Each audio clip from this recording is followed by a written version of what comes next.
Hello বন্ধুরা, আসসালামু আলাইকুম। সবাই কেমন আছেন? চলে আসলাম আজকের আরেকটা নতুন রেসিপি নিয়ে। আজকে রান্না করব হচ্ছে, আমার টপের মধ্যে অনেক পুঁই শাক ধরছে। মাসে অন্তত 3-4 বার পুঁই শাক উঠে খাওয়া যায়। তাই আজকে আমার গাছের পুঁই শাক দিয়ে আমি ডাল রান্না করব। আমি কিভাবে রান্না করি দেখতে থাকেন, সাথে থাকেন। আমি প্রথমে এখানে কড়াইতে তেল দিয়ে দিছি, তেল গরম হয়ে গেছে। তাই আমি তার মধ্যে দিয়ে দিলাম শুকনো মরিচ আর তেজপাতা।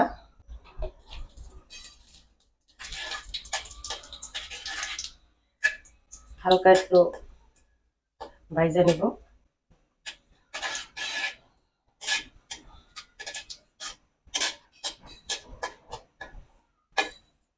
অল্প জিরা দিয়ে দিব। তার মধ্যে আমি পেঁয়াজ দিয়ে দিব। পেঁয়াজ আর রসুন দিয়ে দিলাম। পেঁয়াজ রসুন একসাথে দিয়ে দিলাম। পেঁয়াজ রসুনটা একটু হালকা ব্রাউন কালার করে নেব, ভাজা নেব।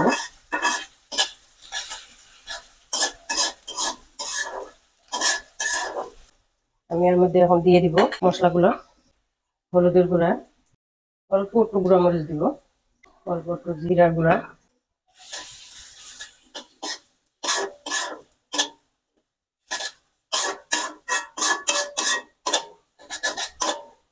আমি এখন ডাইলগুলো দিয়ে দিব। আমি এখানে ডাইল 10-15 মিনিট ভিজিয়ে রাখছিলাম, ভিজিয়ে ভালো করে ধুয়ে নিছি।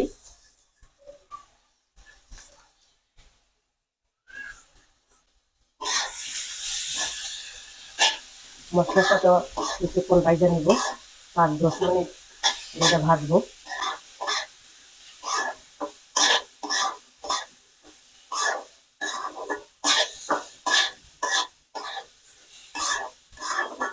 আমি একবারে বাগার দিয়ে বসাই দিছি। ওটা কাঁচামরিচ দিয়ে দিলাম। কাঁচামরিচ গুলো অনেক জাল।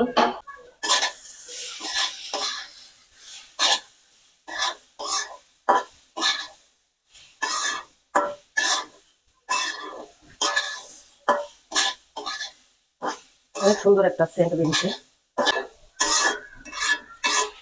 10 মিনিটের মতন ডালটা ভাইজা নিছি। এখন আমি ডালের মধ্যে অল্প করে একটু ঝোল দিয়ে দিব, ডালটা সিদ্ধ হওয়ার জন্য।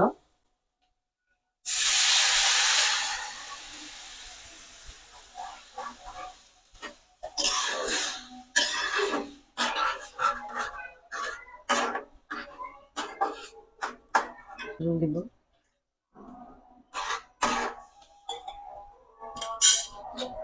এখন আমি ঢাকা দিয়ে দিব। 10-15 মিনিটের জন্য ঢাকা দিয়ে দিলাম। যখন উঠিয়ে দেখবো,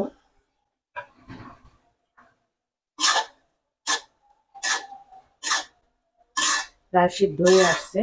আমি চুলা আঁচটা একটু কমায় রেখে আস্তে লো হিটে আমি ডালটা সিদ্ধ করে নিছি। আবার একটু দেখে নিব। ডাল সিদ্ধ হয়ে গেছে, ডাল সিদ্ধ হয়ে গেছে। আমার লবণ দেওয়া হয়নি, এখন আমি ডালে লবণ দিয়ে নিব। 1 চামচ লবণ দিলাম, আর অল্প একটু।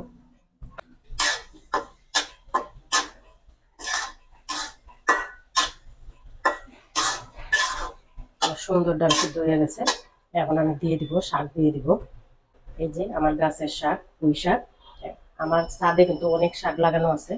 পুঁই শাক লাগানো আছে, তারপর হচ্ছে কলমি শাক, পুদিনা পাতা বলেন, তারপরে হচ্ছে এই পেঁপে। আমার পেঁপে কিনে খেতে হয় না, প্রায় 1 বছর ধরে আমি গাছের পেঁপে সবসময় খাওয়া হয়। যখনই আমার পেঁপের দরকার হয় আমি গাছের থেকে নিয়ে আসি। আলহামদুলিল্লাহ, আমার যতটুক সব শাক হয় আমার মাসে 3-4 বার হয়, আমার আর কিনা লাগে না। এখন তো শাকের এতই দাম, 40-50 টাকাতে 2 মুঠা শাক আনলো 4 জন মানুষ খাওয়া হয় না। আলহামদুলিল্লাহ, আল্লাহর রহমত আছে, আমার ভালোই গাছে সবজি হয়। 10-12 দিন পর পর, 8-9 দিন পরে পরপরই আমার ছাদের থেকে শাক উঠানো যায়।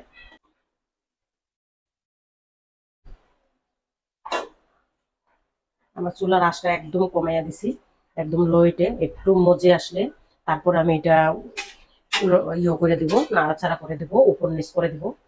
এখন অল্প একটু ঢাইকে দিব যাতে একটু মজে যায়। আমি এখন আস্তে করে নাড়া দিয়ে দিচ্ছি।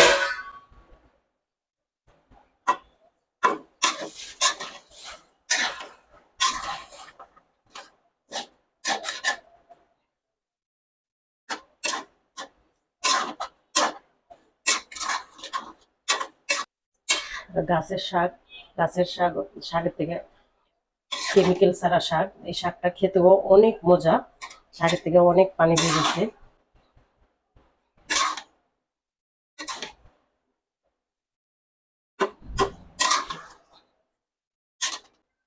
আমার বাসায় পুঁই শাক ডালটা একটু খাওয়া হয়, বেশি খাওয়া হয়, কারণ বাসায় পছন্দ করে পুঁই শাক ডাল।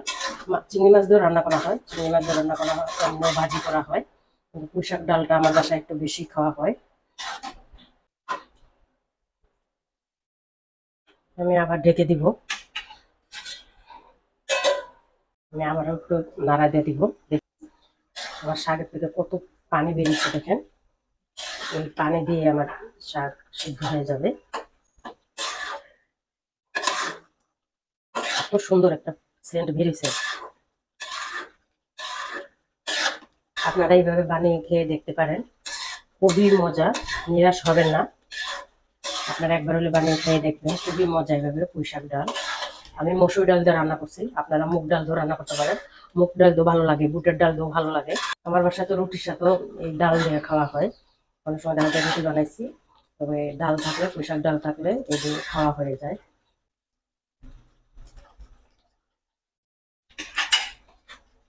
এবার আবার ঢেকে দিব, আমি ঢেকে নিব এখন।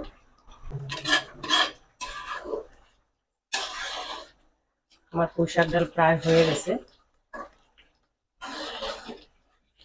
কেন গাছের পুঁই শাক, ডাল তো আগে সিদ্ধ করা ছিল, তারপর গাছের পুঁই শাক, কেমিক্যাল ছাড়া পুঁই শাক, বেশিক্ষণ লাগে না, এমনিতেই ডাটাগুলো সিদ্ধ হয়ে গেছে, ডাটাগুলো সিদ্ধ হয়ে গেছে।